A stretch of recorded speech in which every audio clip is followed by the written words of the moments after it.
내년 상반기에 만기가 돌아오는 홍콩 H지수 ELS 상품에서 큰 손실이 우려되며 투자자들의 걱정이 커지고 있습니다. 투자자들은 변동성에 대한 설명이 없었다며 불안전 판매를 주장하고 있는 상황입니다. 네, 금감원은 판매사에 대한 전수조사에 들어갔습니다. 홍콩 ELS 손실 규모와 또 피해 상황을 김득이 금융정의연대 대표와 자세하게 알아보겠습니다. 어서 오세요. 네, 어서 오십시오. 반갑습니다. 안녕하세요. 내년 만기가 돌아오는 이 ELS 상품이요. 홍콩 ELS 상품이라고 하던데요. 어떤 상품이에요? 그러니까 ELS라는 것은 주가 연계형 상품이거든요. 네. 기초자산을. 그러니까 주가가 어느 정도 내려갈 것인 걸 이 하한선을 두고 예. 예를 들어서 10%, 15%, 20% 그리고 3년 만기가 됐을 때는 40% 이상만 안 빠지면 약정한 이유를 주는 거고요. 그러니까 그 안에 들어가야 되는데 네. 지금 홍콩 지수가 안 좋죠. 네. 그렇다 보니까 원금에 있어서 40% 손실, 그러니까 3조 원의 손실이 난다. 내년 상반기에 내년 이렇게 상반기에 지금 이렇게 이야기가 나오고 이게 있는 3년 겁니다. 만기 상품이면 예. 3년 전에 가입한 분들 예. 그때 가입했을 때 홍콩 H 주가 지수하고 지금 H 주가 지수를 비교해서 40% 이상 하락했으면 손실을 보는 거군요. 그렇죠. 그러니까 그 원금 손실이 나는데 예. 그러니까 이자는 그 당시 이자가 한 3, 4% 정도 될 겁니다. 네. 그런데 손실률은 3, 4%가 아니라 40% 구간을 벗어났을 때부터 원금에서 뭐 40%, 50% 이게 그 구간이 있거든요. 네. 그러니까 그 구간 안에 이제 들어갔다는 거죠. 그래서 이게 뭐 은행에서는 변명하는 게 우리가 금리가 이렇게 변동성이 클 줄은 몰랐다라고 생각을 하는 거죠. 주가가 이렇게 떨어졌죠. 예, 예. 그러니까 그 당시 2021년도 가입 당시에 홍콩 H 지수는 항생 지수는 12,000 정도 되었거든요. 네. 그럼 지금 오늘 보면 6,000에서 떨어져서 5,900 이렇게 나오고 있거든요. 예. 그러니까 주가가 정확하게 반토막이 난 거죠. 40% 이상 넘어가면 안 되는데 50% 이상 빠졌기 때문에 사실은 손실률이 좀 많이 나오고 있는 잠깐만요. 상황이죠. 지금 저희가 홍콩 H 지수 추이를 적어야 하는데 지금 추이가 12,200. 12,228인데 추이를 저렇게 표시를 해서 헷갈리는 분들이 있을 것 같아요. 저 그래프는 쓰지 않는 게 좋겠습니다. 그래서 반토막이 딱 났다 이렇게만 이제 네, 생각을 주가 하시면 지수가 되니까. 반토막 났다는 겁니다. 주가 예. 지수가 지금 반토막이 났기 때문에 오늘 언론 보도에서 다 나왔고 그리고 사실 은행들도 지금 테이프를 꾸려가지고 예. 굉장히 비상하게 지금 움직인다 이렇게 조사되었고요. 그렇군요. 금감원은 이제 전수조사를 하겠다. 그 예. 전수조사의 내용의 핵심은 설명을 제대로 했는지 적합하게 판매를 했는지 이 두 가지를 핵심적으로 볼 거로 보여집니다. 예. 홍콩 H지수 ELS가 그 은행이나 증권사에서 판매가 됐잖아요. 얼마나 판매됐습니까? 지금 5대 은행을 본다면 한 내년에 한 18조 정도 되고요. 네. 상반기에 한 8조 4천억. 제일 많이 판매하는 데가 이제 국민은행 상반기에 한 4조 정도 넘고 있거든요. 예. 그러니까 2021년도라 하면 사모펀드 사태가 2019년도에 터져서 은행들이 사모펀드 판매를 고위험 상품을 판매를 못 하게 됩니다. 그러다 보니까 그러니까 DLS 상품이라든가 DLD 상품이라든가 이런 상품들을 파는데요. 예. 실제 피해자들 인터뷰한 내용을 보시면 자기는 원금 보장으로 알고 들어갔다. 이게 이제 DLB 상품이거든요. 주가 지수를 연동하더라도 네. 원금을 보장해 주는 게 이제 DLB라는 상품이 있고 DLS는 그 구간 안에 들어가지 않으면 3년 동안 물론 이제 6개월마다 그 금액을 지수를 하방 지수를 줘서 그 기간을 안에 들어가 있으면 조기 상환을 해주는 게 있습니다. 네. 그런데 이제 고객 피해자들 들어보면 그 6개월 만기로 들었다 이거예요. 그 3년 조기 상환을. 만기인데요. 그러니까 이게는 이 상품은 무조건 3년 만기거든요. 예. 그러니까 홍콩 지수뿐만 아니고 코스피, 유로, 미국, 나스닥 지수도 엮어가지고 할 수도 있는 것들이. 나스닥 지수 같은 경우에는 40%가 안 빠졌잖아요. 그렇죠, 안 빠졌죠. 그러니까 예. 이게 지금 돌이켜 보면. 은행에서는 그 당시 이렇게 빠질 걸 예측을 못한 거에 대한 변명을 하고는 있지만 예. 사실은 홍콩 시장이 좀 작아요. 그래서 변동성 폭이 크고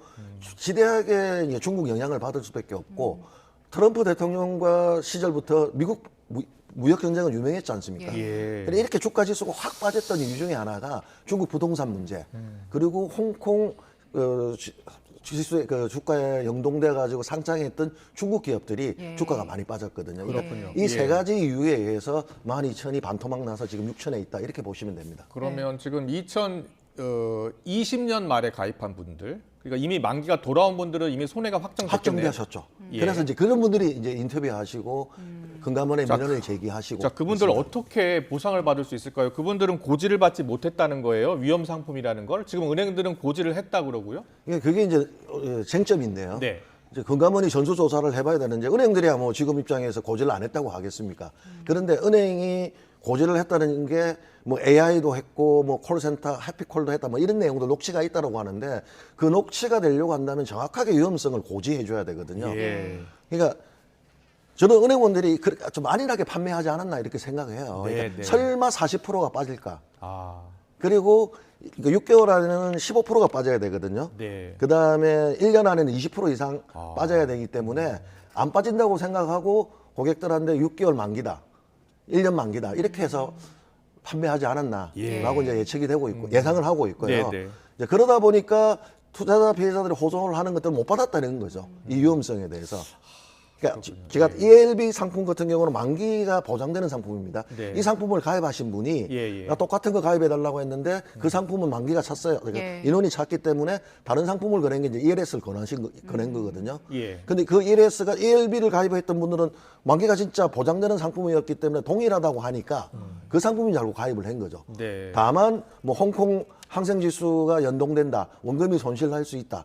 이 정도는 고지하는 것들은 예예예예예 이렇게 답을 하니까 녹취가 있을 수가 있겠죠. 예. 그런데 저희 고위험 상품에 대한 투자자 보호 강화를 금융위원회가 사모펀드 사태 때 강하게 했어요. 그래서 뭐라고 했냐면 위험 상품에 대해서는 녹취 의무를 무조건 시켰습니다. 그 라임 옵티머스 사태 예, 그렇죠. 사모펀드 말씀하시는 거죠? 예. 그때 충분한 고지를 하라고 했고 예. 그리고 그 당시 때 여러 조치가 나왔는데 그 조치를 안 따른 거 아니에요? 그거는 이제 금감원이 전수조사를 해서 밝혀내야죠. 좀 저는 은행의 변명과 피해자들이 지금 말씀하시는 걸 들어봤을 때 네. 그 조치가 이행되지 않았다고 믿고 있습니다. 예. 예상되고 있고요. 왜냐하면 그 조치에서 가장 강한 방식 중에 하나가 녹취 의무거든요. 예. 금융소비자보호법은 2022년 3월부터 시행이 되었습니다.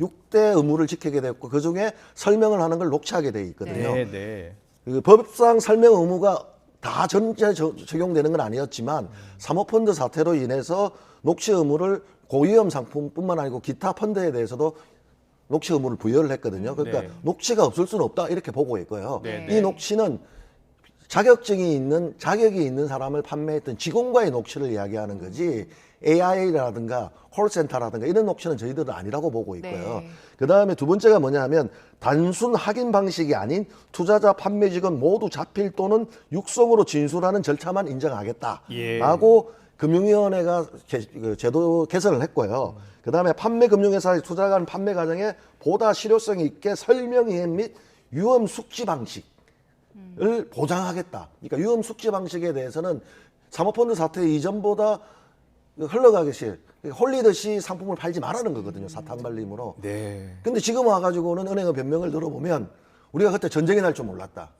이렇다는 거죠. 그러니까 DLF 사태 때 항상 은행들이 판매할 때 어떻게 판매했냐. 미국이 망하지 않는다면, 독일이 망하지 않는다면, 이탈리아가 망하지 않는다면 이 상품은 원금이 보장됩니다. 예. 그냥 원금 보장형으로 받아들일 수밖에 없죠. 예. 그런데 이제 와서 자기들이 안전하다고 원금이 보장될 거라고 판매를 해놓고 위험성에 대한 인지가 낮게 하셨다가 홍콩 지수다 원금이 보장되지 않는다는 그 두 마디가 녹취에 들어가 있고 설명을 했다고 해서 저는 중요한 위험성에 대한 설명 의무가 아니라고 보고 있고 네. 금감원도 그렇게 보리라고 보고 있고요. 예. 쟁점 중에 하나가 은행이 녹취가 있다라고 주장하는 게 AI나 콜센터 해피콜은 되지 않거든요. 직원이 설명한 녹취가 아니라 AI가 녹음한 거를 듣고 해준 걸 녹취했다는 거잖아요. 그렇죠. 이게 왜냐하면 위험 상품에 대해서는 판매했을 때 판매자뿐만 아니고 자격이 있는 사람이 판매뿐만 아니라 해피콜이라든가 AI라든가 두 가지 절차를 거치고 있거든요. 네. 그래서 사모펀드 사태에서도 해피콜에서 원금이 보장되지 않는다는 내용들 다 고지해 줬어요. 예. 그러나 분쟁조정위원회에서 어떻게 결정을 했냐면 해피콜에 대해서는 그 고지 설명 의무 위반으로 본 거죠. 설명이 아니라고 본 거였고. 그렇군요. 예. 그렇게 해서 설명 의무 위반과 적합성 원칙 위반에 대해서 기존 배상 비율을 30%를 내줬어요. 아, 잠깐만요. 여기에다가 보상을 100% 해주는 게 아니에요? 불안전 판매는 그렇습니다. 불안전 판매는 100% 받는 게 아니에요? 그거는 이제 조사에 따라 가지고 은행들이 어떻게 판매냐에 따라서 이제 달라지는데 설명 의무와 적합성 원칙 위반을 했을 경우에는 두 가지를 합쳐서 30%를 했고요. 예. 다만 이제 해피콜이라든가 추가로 녹취를 하지 않았을 때는 추가로 5% 내지 10%를 더, 그러니까 5%를 더 준 거였죠. 그 원칙에 따라서 지금 사적 하에도 이루어지고 있고요. 네. 그렇기 때문에 은행이 지금 저는 오늘 해명하는 것들이 좀 이해가 안 되더라니까. 예. 녹취가 가지고 있다. 그럼 지금 가지고 간 녹취에 있어 가지고 유언 고지를 어떻게 했는지에 대해서 분명하게 살펴볼 수 있다 이렇게 보고 있습니다. 지금 보면 피해자분들의 호소가 계속 나오는데 퇴직금을 다 넣으신 분도 계시고 또 70대 노인분 같은 경우에는 손해볼 일이 거의 없다라고 계속 이야기해서 투자했다는 거예요. 예, 그게 뭐냐면요. 예. 경로 오전성이라고 하는데요. 그 직원들 PB한테 내가 한번 맡겨서 이익을 봤을 때 그러면 그 직원의 말을 100% 신뢰하게 되는 거죠. 그럴 수 있군요. 그렇게 그 예, 경로를 따라가게 되는데 그 직원이 AI라든가 해피콜이라든가 전화가 오게 되면 예. 네네네 대답해 주세요라고 하면 지금 뭐 은행 이야기는 뭐 5분짜리 10분에서 지금 20분 AI 녹음이 된 게 있다 이렇게 이야기하는데 예. 그런 식으로 녹음을 하면 30분인데 무슨 의미가 있겠습니까? 그렇군요. 정확하게 40% 밑으로 떨어졌을 때 원금의 50%가 손실 날 수 있다. 최악의 경우는 원금을 한 번도 못 받을 수 있다. 이런 고지들이 이루어지지 않는다면 네. 돌이켜 본다면 이율이 많은 것처럼 보이지만 1%에서 한 3% 기존금리보다 한 3% 많으니까 그 4% 당시 때 뭐 보이는데 기준금리가 0%대였으니까요. 예. 많지만 것처럼 보이지만 큰 실제 손실을 볼 수 원금 있잖아요. 손실에 있어 가지고는 40% 손실 나고 지금 뭐 40에서 한 45% 정도 손실이 날 것으로 예상되고 있기 때문에 예. 3조 시한폭탄이 터진다 이런 언론 보도들이 나오고 금감원이 전격적으로 전격 조사를 할 수밖에 없는 것들이죠. 금감원의 어떤 부분을 들여다봐야 되겠습니까? 아마 불안전 판매에 있어서 설명 의무를 다했는지 적합하게 판매를 했는지 사모펀드 사태 때 또 하나 나왔던 게 뭐냐면 가장 많이 했던 게 투자자 성향을 조작하는 거거든요. 이 투자자 성향 분류 조작 행위를 불건전 영업 행위로 보고 제재하겠다고 했는데 예. 뭐냐면 내가 이 상품을 가입하려면 투자 성급이 높으면 안 돼요. 네. 그러니까 안전 상품을 추구하시는 분들은 투자 등급이 낮거든요. 기본적으로 예. 위험한 상품이라는 그리고 거잖아요. 이 위험한 거죠. 예. 초고위험 상품입니다. 그러다 보면 그 점수를 조작하는 경우가 많거든요. 그러니까 자기가 체크하지 않고 점수가 안 나오니까 직원들이 점수를 올리려고 했던 경우들이 많았는데 그렇군요. 예. 그런 그러니까 적합하지 않은 상품에 대한 판매가 제대로 이루어졌는지에 대해서 이번에 금감원에서 전수조사에서 보지 않을까 예상됩니다. 네. 네, 그럼 피해자들은 지금 할 수 있는 액션이 어떤 게 있을까요? 지금은요, 이거는 뭐, 그러니까 재판은 가지 마시고요. 금감원에 민원을 제기해서 분쟁 조정을 기다리시는 게 좋은데, 어쨌든 지금 금감원이 전수조사를 한다고 하니까 최소한 우리가 입증을 하려고 한다면 녹취를 했다든가 이런 것들 입증을 해줘야 되지 않습니까? 네, 네. 근데 어쨌든 금감원이 전수조사를 통해서 녹취 업무를 다 했는지 이걸 들여다보겠다고 하니까 네. 금감원 조사를 기다리면서 금감원에는 민원을 넣으면 분쟁조정위원회가 열리게 되어 있거든요. 예. 분쟁조정에서 내가 불이익을 본다 하더라도 그 다음에 이제 민사를 갈 수가 있습니다. 그러니까요. 그렇기 때문에 바로 뭐 민사소송을 가지 마시고 네. 금감원에 분쟁조정을 신청하시는 게 피해자 입장에서는 제일 1순위다. 저는 그렇게 보고 있습니다. 알겠습니다. 이 펀드 같은 경우에 이제 판매사가 일종의 수수료를 받고 팔아주잖아요. 그러니까 예를 들어서 라임 옵티머스 같은 사모펀드도 이제 사기 펀드로 해서 팔아줬잖아요. 근데 대형 금융사만 믿고 산 거 아니에요? 근데 그분들 같은 경우에 보상을 얼마나 받았습니까? 그러니까 옵티머스하고 저 헤리티지 같은 경우에는 예. 없는 상품을 팔았다고 해가지고 네. 사기에 가깝다고 보고 100% 배상 결정을 100% 배상 받은 곳도 있군요. 예. 있고 DLF가 제일 적은데요. DLF 같은 경우에 아까 제가 말씀드린 설명 의무 예, 예. 위반하고 적합성 원칙 위반 30%에다가 예. 예. 은행이 공통적으로 잘못했다고 해서 20%를 넣어서 50%.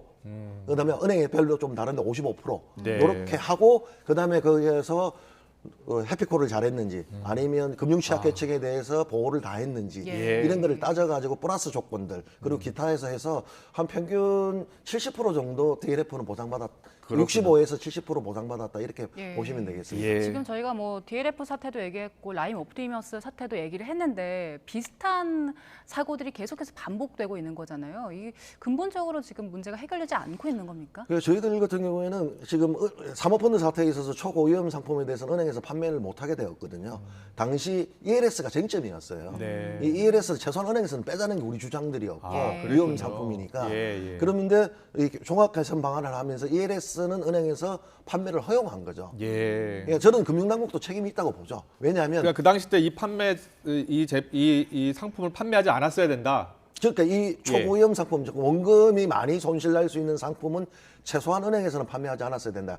지금 피해자 사례들 말씀하셨는데 DLF 때도 그렇고 50% 이상이 60대에서 70% 고령자들이시거든요. 예. 이분들이 노후 자금, 은퇴 자금들을 그러니까요. 맡겼던 경우들이 예. 굉장히 많습니다. 자, 지금이라도 이제 새롭게 또 펀드 상품 이런 비슷한 상품 모르고 또 이렇게 가입하는 분들이 있잖아요. 어떤 예. 점에 가장 조심해야 되는 겁니까? 그러니까 정말 위험성이 없는지에 대해서 고지를 받으시고요. 다 위험성이 없다고 하잖아요. 그걸 근데. 녹취를 하시면 되는데 예. 이제는 금융소비자보호법에 따라서 설명 의무 위반에 대해서는 은행 판매사가 입증하게 돼 있거든요. 그러니까 녹취를 가지고 있기 때문에 네. 그 녹취를 반드시 해야 되거든요.